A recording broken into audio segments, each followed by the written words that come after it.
참 좋은 날입니다. 어스틴 주님의 교회 매일 말씀 묵상에 오신 여러분을 환영합니다. 말씀을 통해 샘솟는 하나님의 은혜를 경험하시길 바랍니다.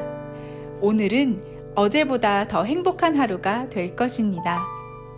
안녕하세요, 성도님. 3월 24일 목요일 말씀 묵상 시작하도록 하겠습니다. 오늘 묵상할 말씀은 누가복음 23장입니다.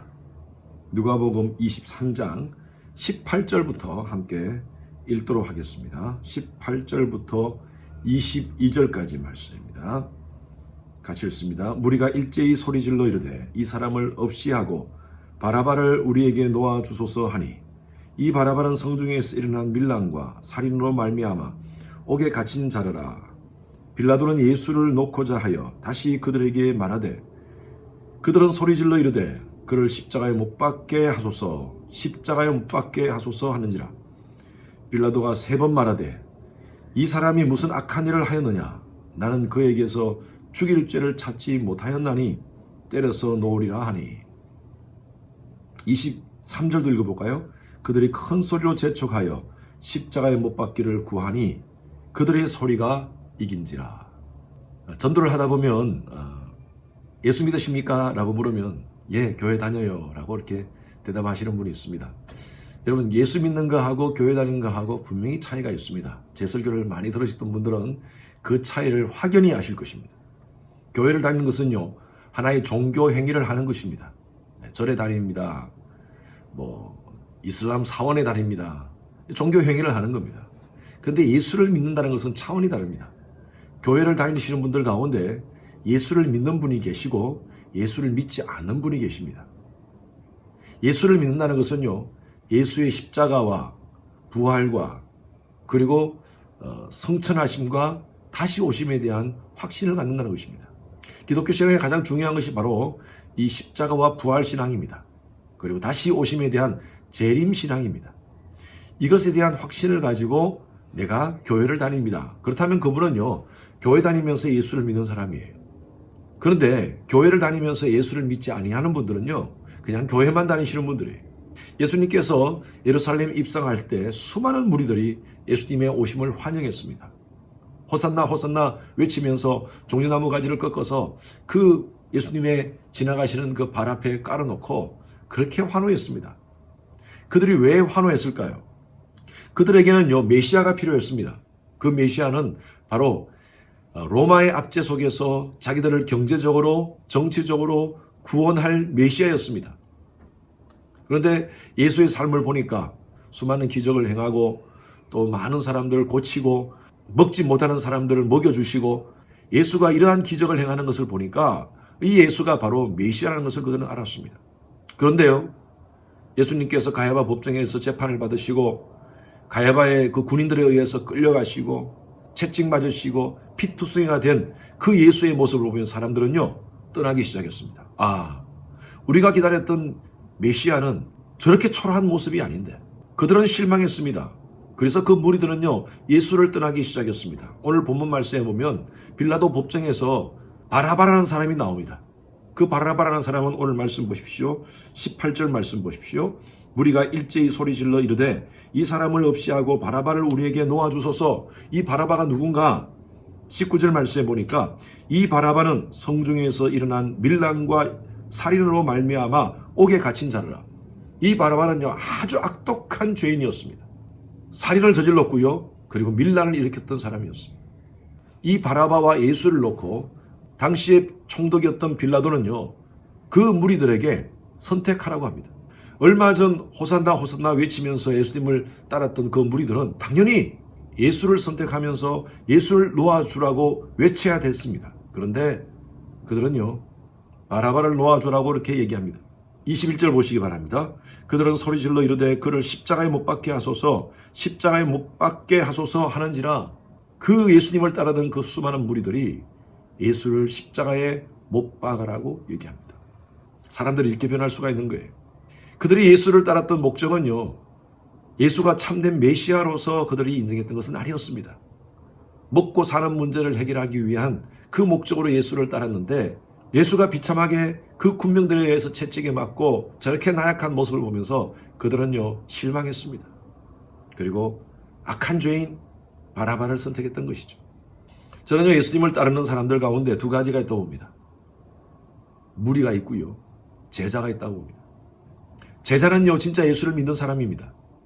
어떤 상황 속에서도 예수를 부인할 수 없는 사람입니다. 제자는요, 눈에 보이는 이익을 추구하며 예수님을 따르는 사람들이 아닙니다. 영원한 나라의 가치, 하늘나라의 가치를 품고 예수를 믿고 살아가는 사람들입니다. 고난이 오더라도, 아픔이 오더라도, 문제가 생기더라도 말씀 위에 굳게 서서 흔들리지 않습니다. 언제나 예수를 선택합니다. 그러나 무리들은요, 오늘 이 바라바를 선택했던 그 무리들은요, 자신들에게 이익이 되지 않으면 언제든지 예수를 떠났습니다. 오늘날도 예수를 믿는다고 하면서도 예수를 믿지 않은 무리들이 있습니다. 언제든지 예수가 나에게 덕이 되지 않고 나한테 도움이 되지 않으면 떠날 사람들입니다. 오늘 말씀에 빌라도를 한번 보십시오. 빌라도는요, 그 당시에 로마에서 임명한 총독이었습니다. 유대 지역을 관할하는 총독으로서 그 당시에 법률적 권한을 가진 사람이었습니다. 그런 예수를 아무리 법적으로 문제를 삼으려고 하더라도 법적인 문제를 발견하지 못했습니다. 오늘 말씀에 보면 15절 보십시오. 그가 행한 일에는 죽일 일이 없느니라. 그리고 20절에는 뭐라고 얘기하냐면 빌라도는 예수를 놓고자 하여 예수를 놓아주고 싶었어요. 그리고 마태복음 27장 19절 말씀에 보면 빌라도의 아내가 꿈을 꿉니다. 꿈을 꾸는데 이상한 꿈을 꿔서 빌라도의 아내가 빌라도에게 조언을 해줍니다. 이 문제에 대해서는 당신이 관여하지 마라. 괜히 당신이 관여했다가는 당신이 해를 받는다 라고까지 조언을 해줍니다. 빌라도는요, 자신의 법률적 권한을 가지고 예수를 놓아줄 수 있었습니다. 그런데 바라바를 놓아주고 예수를 십자가에 죽이라라는 그 외침에 빌라도는 약해지기 시작했습니다. 왜냐면요, 그 당시에 총독은요, 로마 황제에게 잘 보여야 됩니다. 총독이 맡은 그 관할 지역에서 밀란이 일어난다든지 폭동이 일어나면 총독의 책임이고, 그리고 총독은요, 옷을 벗어야 되는 상황입니다. 이를 선택할 것인가, 의를 선택할 것인가, 요 두 가지 하나에 빌라도는요, 자신의 이익을 선택합니다. 그리고 제일 마지막에 25절 보십시오. 그들이 요구하는 자, 곧 밀란과 살인으로 말미암아 옥에 갇힌 자를 놓아주고 예수를 넘겨주어 그들의 뜻대로 하게 하니라. 빌라도의 선택이었습니다. 바라바를 놓아주고 예수를 십자가에 죽도록 선택을 합니다. 이 빌라도의 선택 때문에 2000년 동안 그리스도를 믿는 백성들은 사도신경을 통하여 이렇게 고백합니다. 본디오 빌라도에게 죽임을 당하시고 십자가에 돌아가시고 본디오 빌라도에게 죽임을 당했다라고 그렇게 표현을 했습니다. 이 빌라도는요, 기독교 역사의 가장 치욕적인 이름이 되었습니다. 자신의 이해에 대한 선택 때문입니다. 여러분, 우리는요, 많은 선택을 하고 살아갑니다. 오늘 하루도 여러분들이 많은 선택을 하게 될 것입니다. 무엇을 선택하겠습니까? 저는 여러분들이 견고한 믿음적 선택을 하기를 바랍니다. 아무리 지금 내게 이익이 된다 하더라도 이것이 나에게 바른 신앙적 선택인지, 하나님 사랑, 영혼 사랑에 대한 선택인지, 여러분 그런 선택을 하시는 여러분 되시길 바랍니다. 아니, 오늘뿐만 아니라 우리의 인생의 삶이 모든 선택이 바로 그런 선택이 되기를 바랍니다. 무리의 잘못된 선택으로 인하여, 빌라도의 잘못된 선택으로 인하여 결국 예수님은 십자가에 달려 죽게 되셨습니다. 물론 이 모든 과정 속에서 하나님의 간섭하심이 있었지만 그들은 그 선택에 대한 책임을 지게 되었습니다. 선택에 대한 책임은 우리가 지는 것입니다. 오늘 우리의 선택 가운데서도 큰 선택이 있을 것이고요, 아주 사사로운 선택도 있을 것입니다. 그러나 그 모든 선택의 책임은 우리가 져야 됩니다. 하나님의 선하시고 기뻐하시고 온전한 뜻을 분별하는 그러한 선택을, 신앙적 선택을 오늘 모든 상황 속에서 여러분 가정, 직장, 사업체에서 또 관계 속에서 해나가시는 여러분 되시기를 주님 이름으로 축원합니다. 기도하겠습니다. 주님 감사합니다. 우리의 삶 가운데 수많은 선택이 있습니다. 하나님 불신앙적 선택하지 않게 하시고 믿음에 굳게 서서 하나님 바라보시기에 아름다운 믿음의 선택, 신앙적 선택을 하는 오늘 하루의 삶, 아니 우리의 남은 인생 되게 하여 주시옵소서. 감사드리며 살아계신 예수 그리스도 이름으로 기도했습니다. 아멘. 오늘 목요일 기도 제목으로 함께 기도하겠습니다.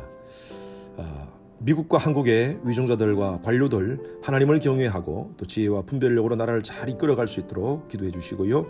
대통령 선거 이후에 또 새로운 대통령을 중심으로 해서 나라가 혼란에 빠지지 않고 이제 통합의 길로 갈 수 있는 우리 나라가 될 수 있도록 해달라고 우리 나라를 위해서 특별히 기도해 주시기 바랍니다. 세계 선교를 위해서 기도하되 우리 교회가 섬기는 선교사님들 안전과 건강 지켜주시도록, 그리고 하루속히 모든 선교 사역이 정상화될 수 있도록 기도해 주시고, 특히 지금 우크라이나 지역을 위해서 여러분 기도해 주시기 바랍니다. 그곳에서 아직도 선교지를 지키는 여러 선교사님들이 계십니다. 선교사님들의 안전과 또 그들의 사역 위에 하나님께서 불쌍히 보시고, 또 이 모든 상황이 평화롭게 모든 것들이 다 끝날 수 있도록 해달라고 기도 부탁드립니다. 우리 선교사님들을 위해서 기도하실 때에 윤성철 선교사님, 또 김영수 선교사님, 김영섭 선교사님 사역을 위해서 함께 기도하시겠습니다.